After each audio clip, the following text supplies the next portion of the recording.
Welcome, everyone. We're so glad you're joining us. And I have the delight to share today my co-host, Michael Stone, and his beautiful wisdom and heart.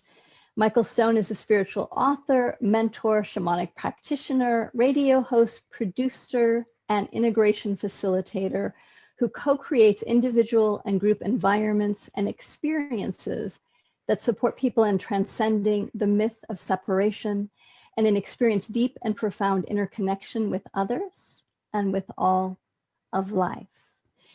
Yay! Welcome, Michael. And so glad to get to be the one to interview you today. I'm so glad to, Heather Ash. Not only do I love you so much, but I feel it's an honor. I respect your work and all the things you've been doing for so long. So it's just an honor to be interviewed by you. Thank you.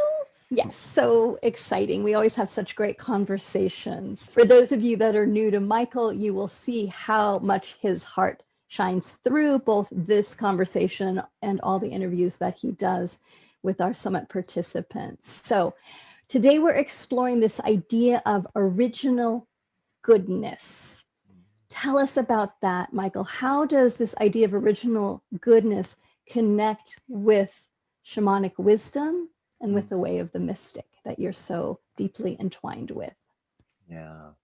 Thank you, Ash. It's such a great question and such an important thing.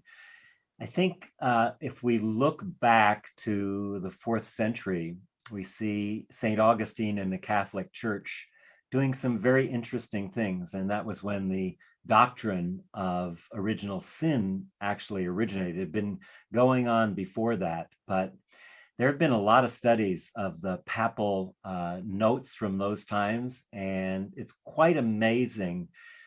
Original sin is a great way to control the masses. It's a great way to collect taxes. It's a great way to justify genocide, but it is not a humane way. And the basic idea behind original sin is that if you are not Catholic and if you're not baptized, then you're a heathen, you're a disposable, you're a savage. And that has become ingrained in our consciousness in a very deep way, resulting in so many things. Just on a personal level, this idea that something's broken about us, that we need to be fixed, it's behind many of the programs that you find in personal growth, is trying to fix something or trying to get somewhere else. And we'll talk more about that later. But even on an environmental basis, you can trace the destruction of our environment with this separation that's created in this idea of original sin. And of course, that was even driven further by Descartes and the idea of separation, that the whole Newtonian Cartesian split that says I'm an object in a world of objects, and if what happens can't be measured, it doesn't exist. And of course, to bring it back to shamanism, shamanism is about the invisible forces. Shamanism is about animism, about the life force, about the soul. And so it really has taken us away from not only our own soul and our own original goodness, but it's taken us away from our connection to each other. It's good from our body, from our emotions, from each other, and from the natural world. How else can you actually justify in any way the absolute destruction of our environment and putting goods and services above life? So when I talk about original goodness, I'm thinking of just imagine when you're with a newborn baby, and you look at that new baby. Is that baby going to shoot me? Is that baby going to rob me? Is that baby going to, blow up something? No, that's original goodness. That's when our soul comes through, from the union. And of course, there's in utero, and there's other things you can talk about in terms of ancestral hand-me-downs, and there's many things that come in, but the actual development, soul has come here to do its work. It's come here to, on a mission, but we're so separated. We're not in touch with our soul. We're not in touch with the world. So we are out of touch with the actual purpose of being here, which often is related to the things that our ancestor did or didn't do in the past, that we're here to work with and learn for our wholeness and for the healing of our ancestral and obviously our descendants. So that's just a little bit about original goodness. I can say a lot more, but I'll let you talk. What else would you like to know? This is a free form here. Always. I love to see where we go. Yeah, it's not a dialogue. I mean, it's It's not not, a diatribe, it's a dialogue. yeah, this is not scripted, people. So here's what arose into me as you were talking. A couple things. Mhm. First, connected with that idea of original sin is also punishment. You're being punished for being human, for being sexual, for being wrong, whatever it is. And that, I think sometimes we have to really watch when we talk about this idea of the ancestors, that I think people get confused and think, oh, well, I'm paying for the sins of my ancestors, or I have to clean it up because they're bad and it's my karma and my weight. And the difference between that and just consequence untangling the honor of getting to carry forward a clean line. Yeah, yeah, beautiful. Well, first of all, I think we need to recognize that our ancestors go back hundreds of thousands, hundreds, millions of years, but really hundreds of thousands of years, and that our life is a gift of the ancestors, and that our ancestors have been through plagues, famine, climate change, everything, and all that goodness that has been handed down and passed down in our life. The fact that we have life is all a gift of the ancestors, and it gives us the resilience and the tools to tap into and meet the enormous changes that are only just beginning here in the sixth mass extinction, which we are already in. And so we need to return to wholeness. So we're born with this this sense of wholeness, and what happens is we, at some point, something happens. It's often in the early attachment phase of developing, 2, 3, those early years, and it's a lot of talk about trauma right now, and trauma is misunderstood. Trauma is just frozen past. Trauma can be something little, like, let's say you're 2 years old and you're crawling around and you go out and you're curious and you find something, you come back and you share it, and then you get a little more safe and you go out. And so safety is huge in the early development. But let's say that dad came home from work. He's really tired. He had a couple of martinis on the way, and now he's paying the bill. And you get scared because the dog barks. And you go, Daddy, the dog barked. I'm scared. And Daddy says, go away, I'm busy. He says, Daddy, I'm scared, but I'm scared. There's nothing to be scared about. Just go on, grow up. Now that would seem kind of like not such a big thing. That could be a massive trauma for someone, because suddenly this child whose entire safety is dependent on its caregivers can't make the caregivers wrong, because there's daddy me, mommy me, we're connected. So the young child says, something's wrong here, because I'm scared, but daddy says I shouldn't be scared, but I am scared. So what do I do? Something's wrong. Something's bad. Something's wrong with me, because we're not going to make the caregivers wrong. And that's the beginning, in the early parts, where we begin to feel like there's something broken, like I'm separate. So much of that early attachment is crucial. And of course, there's big T traumas also. But these are just the things. Well, what happens in that when when the young child comes and says, I'm scared, and there's no connection to that, then it's overwhelming. So our very intelligent nervous system says, this is too much, which is what stress is. This is just too much. I can't take this. So the nervous system says, I'm going to protect you so you don't go crazy, you don't faint, you don't die of fright. I'm going to push that part down. Soul loss, dissociation.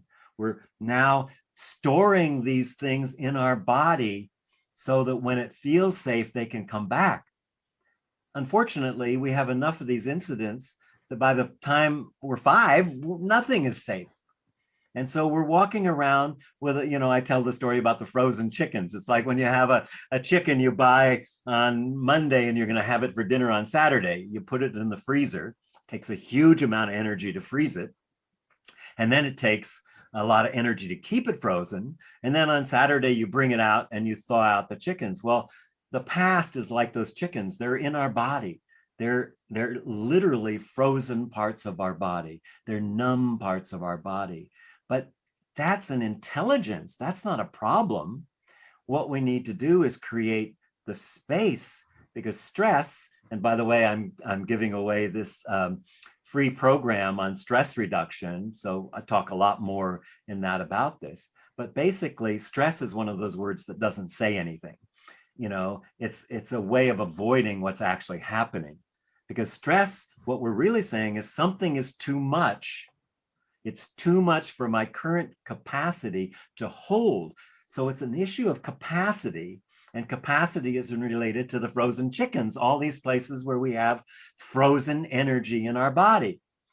So when we meditate, contemplate, do prayer, do spiritual practices that allow us to create literally more inner space, then we and this is a problem when people meditate. I teach meditation courses, and a lot of times people will say, it was really great when I started meditating, and I was so calm and everything was wonderful. And then all this stuff came up, wild ponies were going, and I was nervous and I was shaking, and I just can't do meditation.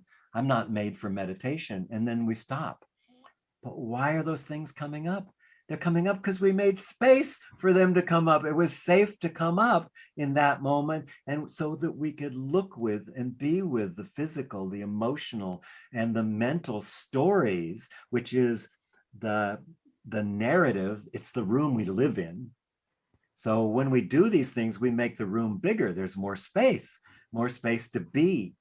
And so we recognize then, as we continue to do this, and there's a process that, I lead people through to do that, but it's this way of creating more inner spaciousness. We're so focused on the outside world and appearances and getting and this and that I need, and this, well, I shouldn't be here, I should be there, because mostly our focus is on the ideal world rather than the world we're living in. So, I think it's something like 1 to 5% of our days is conscious, is considered to be conscious. And in conscious, energetically, the studies show that consciousness, when you're conscious, there's 40 data packets a second that are traveling through your nervous system. Now, then there's the other 95 to 99%, the unconscious, which is a recording, not actually of the past, but about the things that happened and the stories we made up about the past that give us our identity and our narrative. So we're living inside of this narrative that's living in the past, and we file the past in our future, and we're living into our past. The unconscious transfers 40 million data packets per second. That's what you're up against. So consciousness, to be aware, to be in a field of awareness, takes focus, it takes practice. And so, I always bring people back to some kind of meditative practice, whether it's dance, whether it's meditation. I've been doing many different practices because the odds are stacked against you. So there's a lot more to that, but why don't you ask a question? Because I can just, me, can ramble on. So here's the question is, how is this connected with the way of the mystic?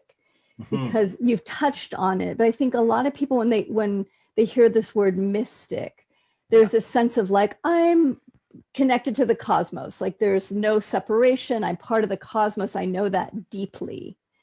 And that's often a great spiritual bypass to not have to be responsible for what's so. Yes. So how do we honor that way of the mystic without getting caught in cycling the old stories and the old beliefs and the old trauma? What's the balance between those two? Yeah, beautiful. So the way that I use and teach the Way of the Mystic program is it's a combination of the quantum awareness that's arising and the stories of the ancient mystics and the lessons of the masters of tens of thousands of years, and bringing those together and calling it mystic. It's actually cultural mystic. And what does that mean? That means that everything that arises in my life, particularly the challenges and the difficulties and the triggers, are a portal to our, you could call it salvation, but a portal to wholeness, to healing. And healing, let me just put in here, healing is not fixing. Healing is wholeness. Fixing is what keeps us stuck in not wholeness. So there's a thing called the paradoxical theory of change, which is so accurate. It says you don't change by being something you aren't.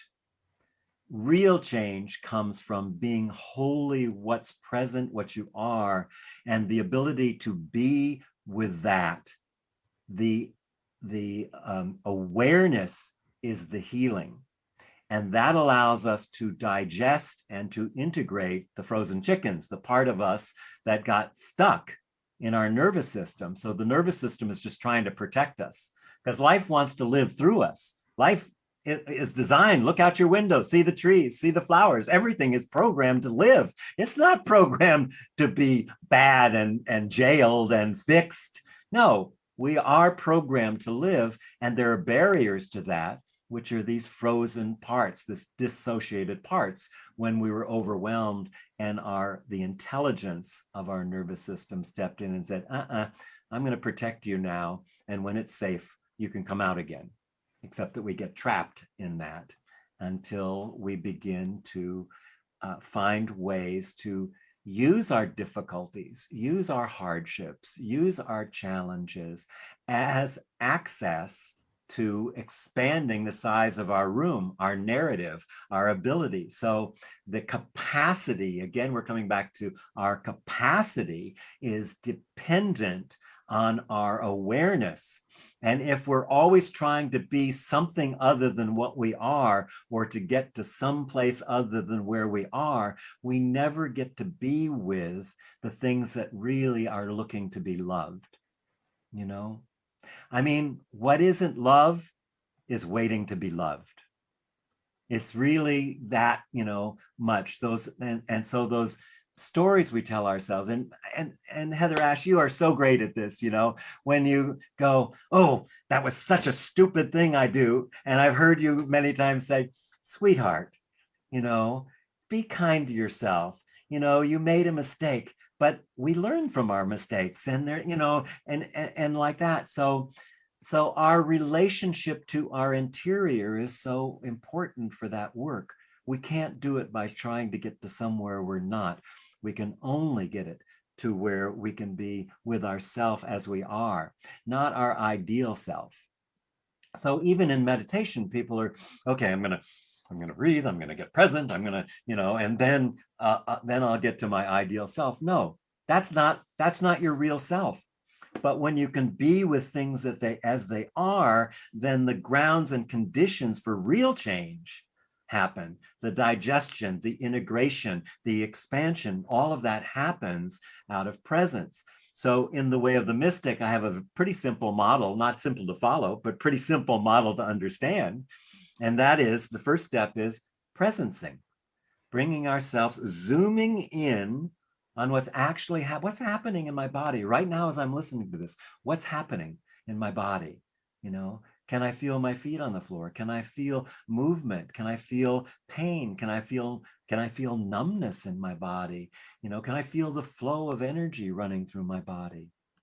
You can take that discernment to a very deep level, like, can I feel my kidneys? Can I feel my liver and my spleen? That's available, but most people are not in touch with that. So when we go into the body, it's like there's a felt sense, that sense that you can feel the energy, you can feel the movement, you can even get a sense of the size. But then there's also the looking sense. You can look into your body and really see what's happening. And so that inner awareness is the first step to healing, because then you're bringing yourself into a state of isness, a state of presence. And when you go off, you just bring yourself back, you use the breath, you use awareness. And then a funny thing happens. You start recognizing awareness. Where is awareness? Where does awareness live? I'm watching my mind thinking about awareness right now. Who's watching my mind? Am I too? No, there's a bifurcation there. That's a really important part of personal growth. That bifurcation is to recognize that there's this thing going on in me, and then there's this awareness. Mm-hmm. And this is called witnessing. This is when we begin to witness. So then we can go deeper into it and not be threatened and having to protect our identity in some way, but we can get curious. And so we get curious and we go, these are the feelings I'm having, and what emotions are having. Well, mostly we're not feeling our feelings, our physical feelings, and our emotions. We think our emotions. There's a big difference between thinking. Unfortunately, thinking our emotions brings us the same chemical responses to feeling our emotions, except that we're not present to them. We're not there with them in a way that we can increase our capacity. So if I think my anger, or I think, my compassion, we aren't really feeling that. But when we get in our body, we feel compassion, we feel joy. This search for happiness. This will make me happy. If I get this, if I get that woman, if I get that man, if I get that car, if I get that education, if I get that bank account. And that's totally of the mind. Happiness is not an emotion. Joy is an emotion. Happiness is a mental construct. We think these things that will get us happiness, right? So we zoom in, we're presencing, we witness, we expand, and we notice, whoa, maybe awareness isn't in my head, because there's a party going on in there. Maybe, so I start to explore this awareness, and then that deepens it, and I go, oh, this emotion is coming up, this fear is coming up in my body. Everything is in the body, from my perspective. This emotion is coming up. Oh, I'm feeling, what am I feeling? Can I actually feel it? I have to ask myself at first, oh, I'm feeling fear. Where am I feeling fear? Feels everywhere. And often that's the first response, because if it's really early, it's kind of like everywhere. And then the more specific, the more it has. But all feelings, emotional feelings in the body have a timestamp. And so when we get curious, we go, I wonder what age that fear is. Ooh, feels really young, maybe 2 or 3. And then all of a sudden we remember the dog that barked and I couldn't be afraid. And all of a sudden this energy comes back into the body and we start feeling an expansiveness in our body. And then we drop back a little bit and we say, no, I don't want to have that fear. No, I don't want that fear. That's not nice. That's not a good thing to have. I was told not to be afraid and I can't be afraid. And then we kind of stay with it a little longer and we go, well, wait a minute. Can I go back there to the 3-year-old? And what if I took the 3-year-old, Heather Ash, and I put her on my lap?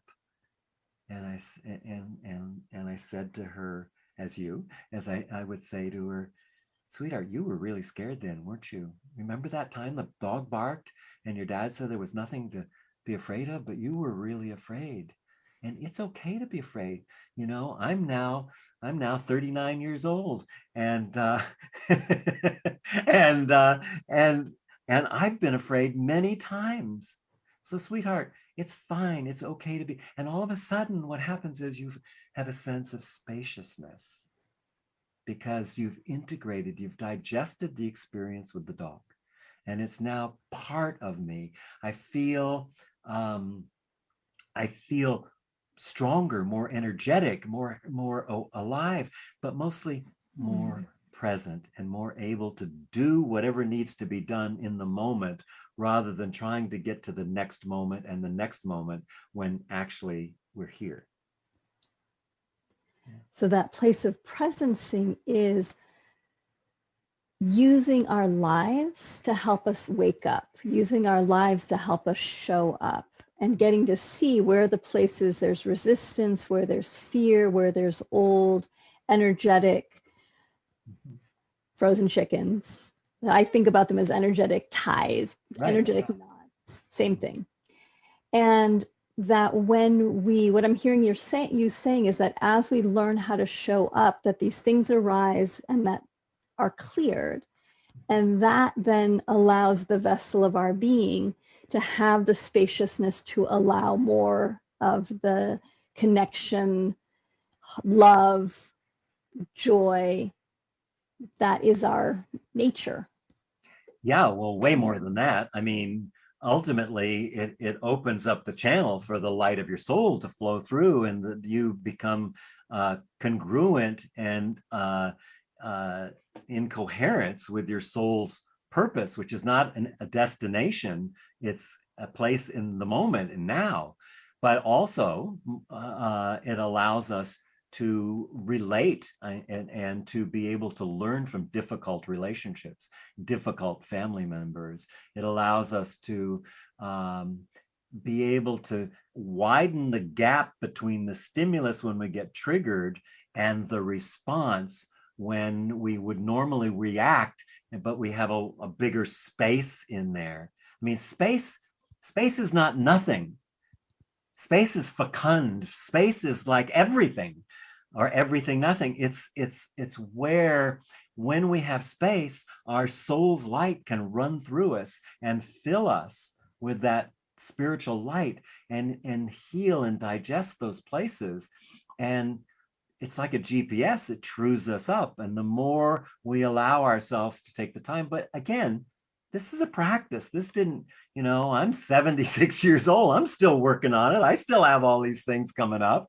So, but don't think because I do have it coming up, it's hopeless. I mean, they're on the path, you grow and you learn and you get more connected.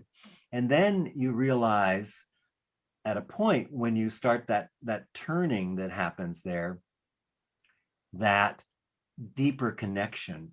Thomas Hubel, who I love and has been a wonderful teacher for me, talks about seeing myself, seeing you, seeing me. And that's so powerful because it recognizes that from a quantum perspective, you are over there in Arizona and New Mexico. I mean, you're in New Mexico this week, I think, over there, and I'm over here in British Columbia. But that's when you think of quantum perspective, that's a point in time that your body is. But really, more importantly, is you're over here and me showing up as a wave. And the more I can be with you, being with me, being with you, then that wave expands this narrative that we talked about. And there's a bigger you available because it's now us. And then that's true for a community, a sangha. When we get together, I start to be in a field, and you can feel it when you meditate with a group of people, that energy that's available. And then I walk in the forest, and I was singing a song this morning that I heard on a friend's video, and it was, I am the river and the river is me. I am the trees and the tree. But you really get an experience of that, not a bumper sticker, not a concept, but like a visceral, embodied experience of being connected, fully connected. Yeah. And that there isn't the separation that we so often experience. Yeah. And that separation is, like you're saying, comes from the idea of original sin so often. And when we return back to original goodness, I think if we really, one of the things Don Miguel, my mentor, and I talked about at one point was like, if you could really 100% all the time put your attention on the divine and God, boom. Yeah. It's really difficult to do that, however.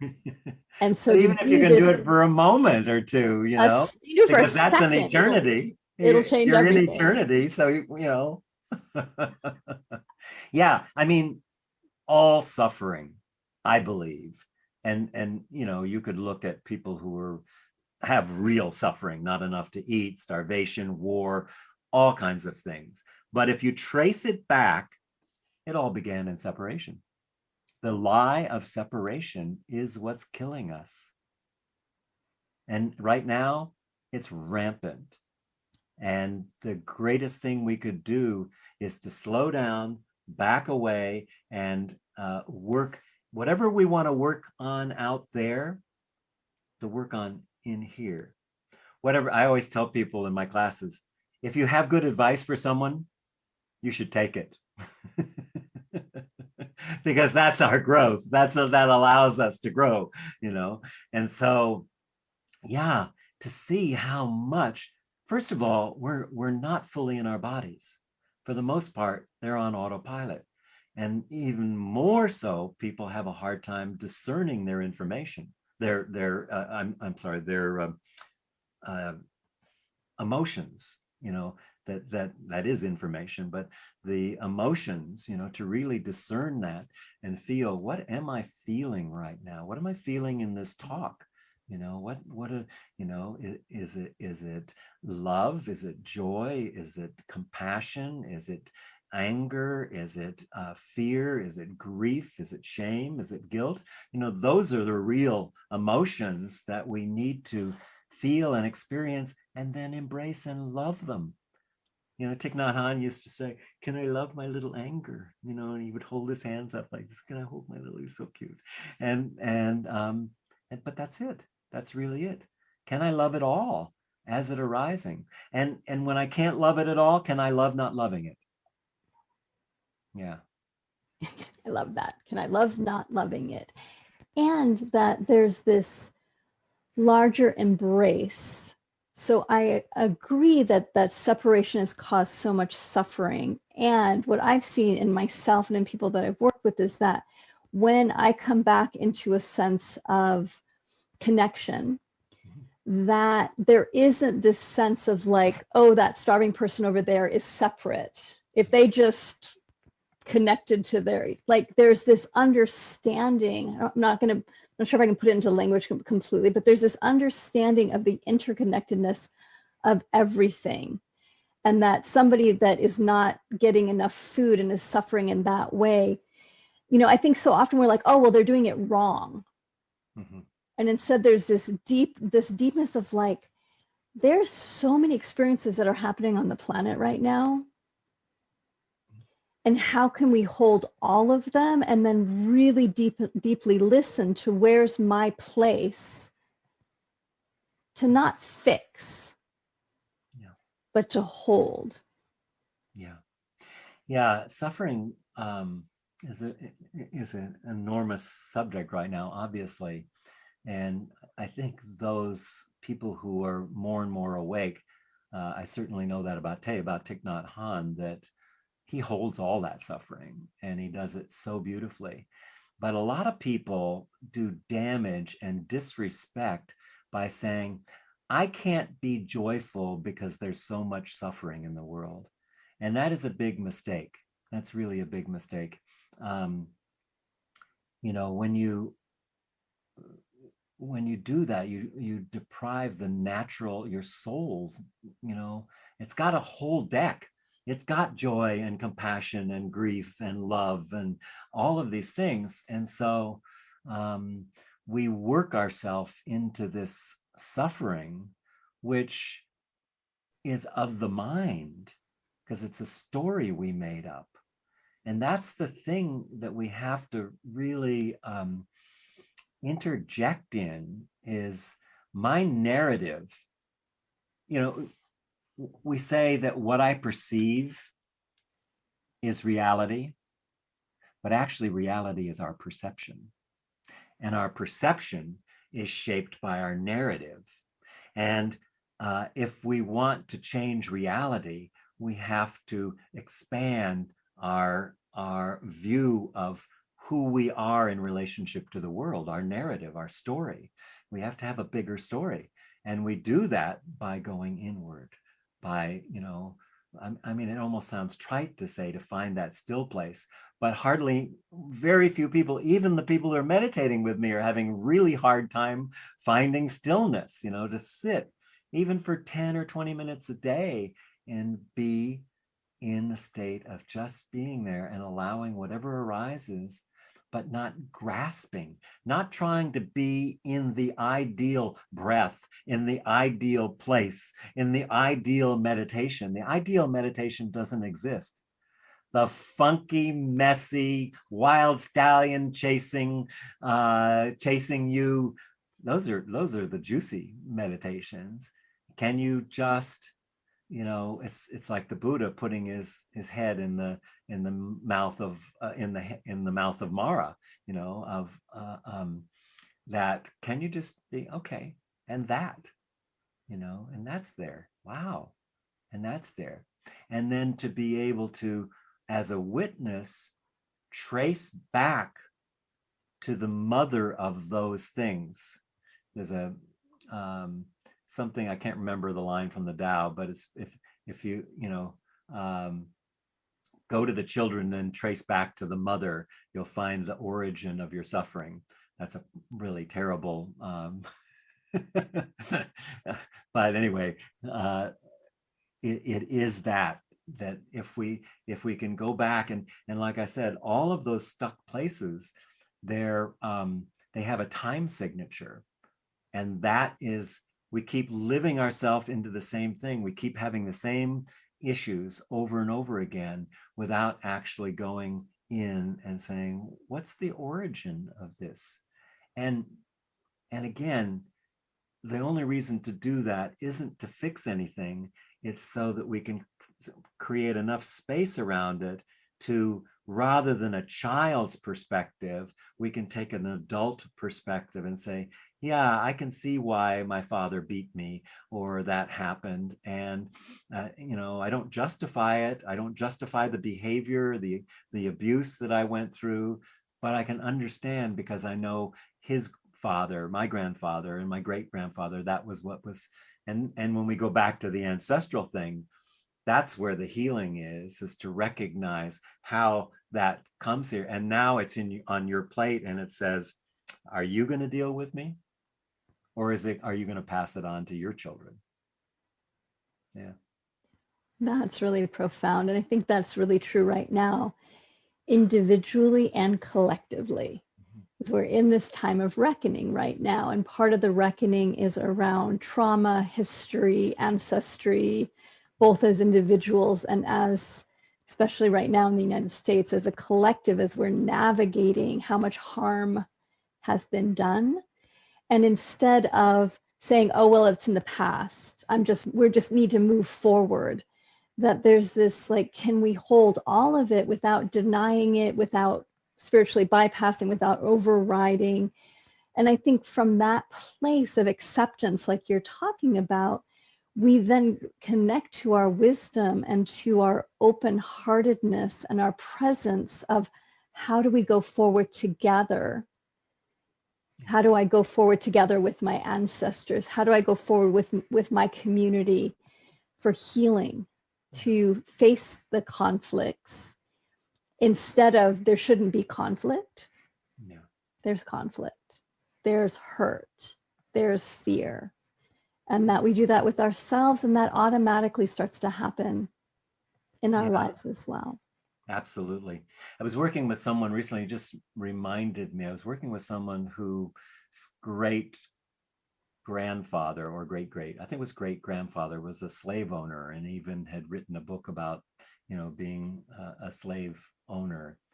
And this person was carrying a lot of guilt and remorse and shame around this, instead of actually saying, i'm I'm the source of reparation, literally, for slavery, by honoring that that's what they did and I'm not doing that, and I'm doing everything I can to participate in the reparation of the damage, whether it's genocide, whether it's slavery, whether it's dropping atomic bombs, genocide. All of these things live inside us because we're not separate. And so we talk about reparation, and there's reparation like giving money or giving land or doing those things.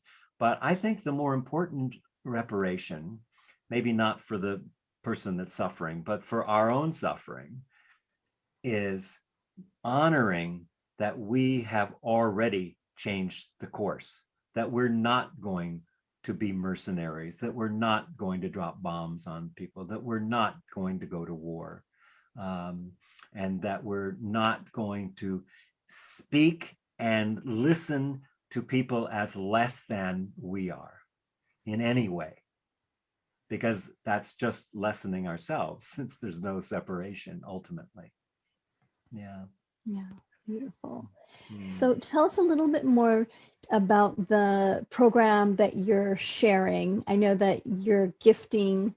Oh, yes, yes. So, and then I would love to see if I think we do have time for a journey as well. That Let's do would a be little that journey. would be fun. A little journey. Yeah. Short one.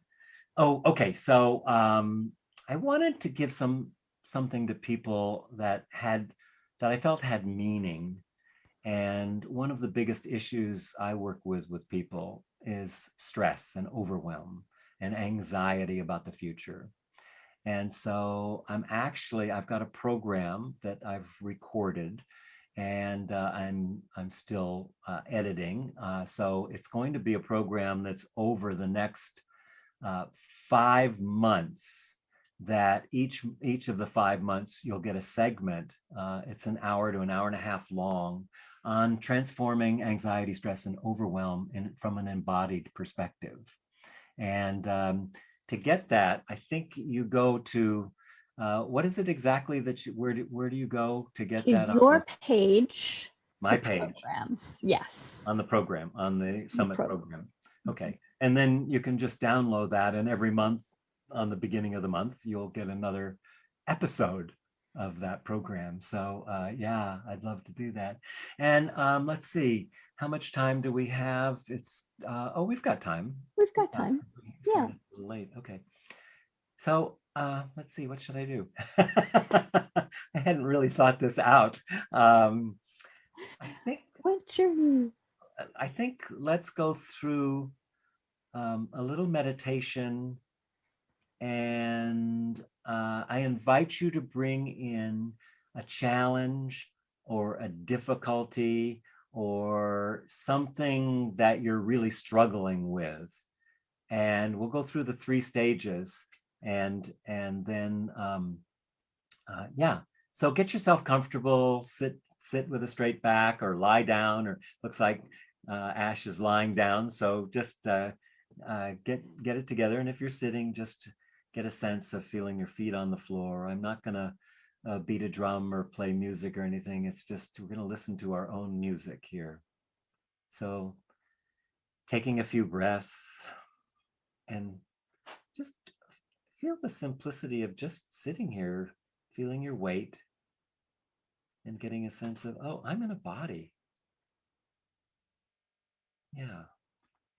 And I'm not even sure the I is who's in the body, but I have awareness of a body. And just take a moment to go through the body. Notice your feet, notice the flow of energy, and notice anywhere there may be some pain or stuck energy or that you just can't feel. And just go up through the body. We're just going to do a very basic meditation here, scanning to see what's your sense of inner space. Do you feel contracted, or do you actually feel like there's space inside, inner space? And as you're breathing, just slow your breath down a little, paying attention to the in-breath and the pause and the exhale. And if you elongate the exhale, it helps to drop you more deeply into your body. So just taking a few breaths together as we feel the body, feeling all the way from the head to the toes, just doing a scan and noticing how much you feel actually anchored in your body right now. Grounded, open. And now just shifting your awareness to your emotions. What emotions are you feeling? If any. Perhaps you don't feel any. That's fine. It's always information. I'm just looking to see fear, anger, joy, compassion, shame, guilt. What's present? And what's aware? Where is awareness? So we're deepening, going in, witnessing what's happening in my body, what's happening in my emotions.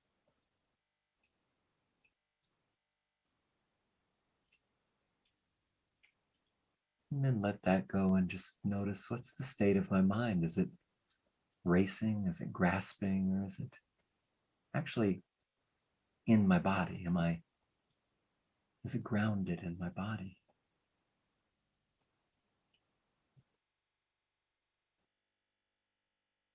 And then how related do I feel to my body, to my emotions, to my own mind and thoughts? And how related do I feel to the outer world? The things and people around me, the culture, my community. And notice what the body does when you start thinking of the outer world, other people, nature. And so get a sense of being just centered in your body, your emotions, and bring into mind some difficulty that you're having, some challenge that's there. Just kind of name it. I'm challenged with making money, or in my relationship, or at work. And then the more specific you can be, I'm challenged with the way the boss speaks to me, tells me what to do. So just get a sense of some issue that's there. And I want you to see if you can get beyond the story and just really first look at, well, what is the story I'm telling? But looking at it as a narrative, as a story, getting curious about it.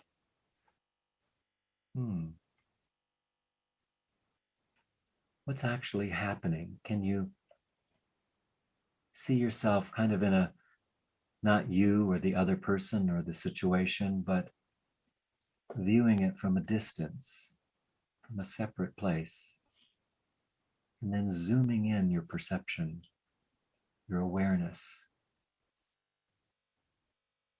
Look more at, okay, in this situation, what's happening in my body? What's moving? What's stuck? Really notice the physicalness as you explore this particular situation. How does that feel? What emotions come up?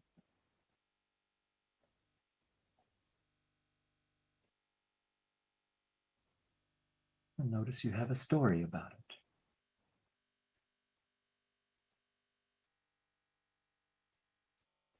So look at the sensations a little deeper and look and see if they don't have a reminder to something from the past. Oh, this has happened to me before. In fact, it's happened many times before. And try to see back, because they always have a time signature. Oh, yeah, I remember when I was usually a much younger age, I had the same kind of conflict, the same difficulty. And just bring awareness to it. You might get a picture, you might get an image of it. You might see a situation, or you might feel or remember something that happened. Oh, yeah, the time I was on my bike and that happened, or that I got shouted at. Whatever that is, just take yourself back to an earlier memory of it. And see if you can feel the feelings that you felt. Just what feelings are present: fear, anger, grief, sadness, shame. And just allow yourself to be with it, not to try to fix it, not to try to make up a story. But can you love the feelings that are there right now from an adult perspective?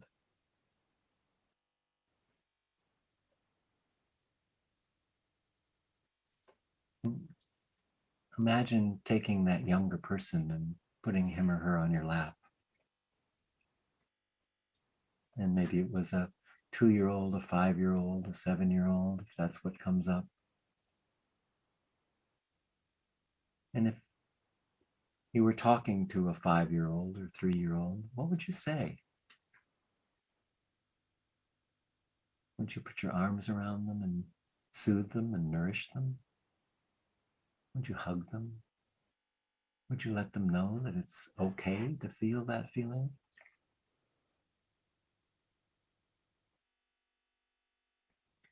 And simply bringing the awareness and the fact that this was a lesson. You got overwhelmed somewhere. You got stuck somewhere. And it's playing out again. It's playing out in a way that from an adult perspective, you can not be triggered and just be with the circumstances as they are now. Allowing yourself to give that younger self a big hug and let them know you made it. And then just for a moment, take yourself back to the incident, the challenging issue that you're dealing with in your life. And just become curious about, is that real? Is that true? Or am I just acting out a pattern? Is it all right to just feel those feelings and not make them mean anything? Can I be with the physical sensations? Can I just really love myself, both the younger self and the adult self, and trust that this situation that I'm in right now is a portal to an expanded way of being connected, being alive, of being fulfilled, of having vibrant health.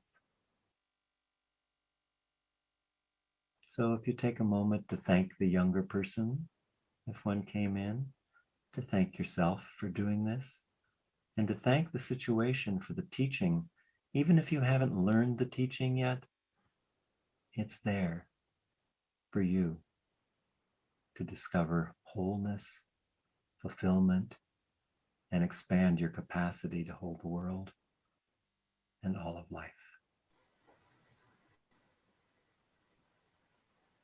And you can always come back to this and go deeper into that. But let's just take a few breaths together.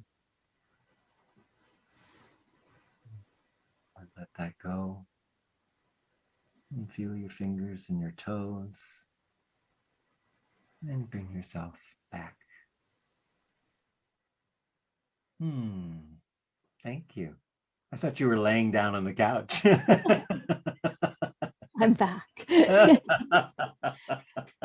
Thank you, Michael. That constant heartbeat reminder to come home to ourselves, to embrace all of us, and that in embracing all the aspects of ourself, that we embrace the entire world. And when we embrace the entire world, we become a conduit for the cosmos again. Yeah. And a conduit for the evolutionary jump that's absolutely necessary at this time for the very survival of life on the planet. So working on yourself is where the work is. We want to change the world and fix the earth. The earth is going to do fine, you know, but working on ourselves is how we work on the world and open ourselves. So thank you, Heather Ash. Thank you, Michael, as always. Thanks. Much love and blessings. Much love to you. Much love to you all. I hope you enjoy my little gift. And come see me at welloflight.com. Take care, everyone.